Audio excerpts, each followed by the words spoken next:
Welcome back to another quick tutorial about Google Sheets privacy and security settings. And to this video, I will show you how to protect your Google Sheet file from being edited. And this is promised to be a step-by-step guide.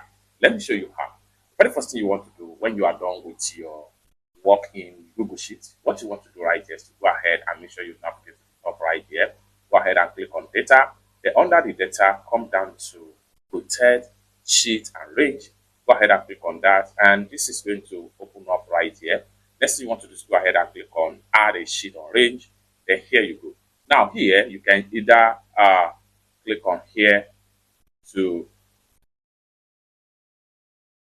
select a range. Just click on OK right here. Then you can also click on sheet right here. You can decide to click on here.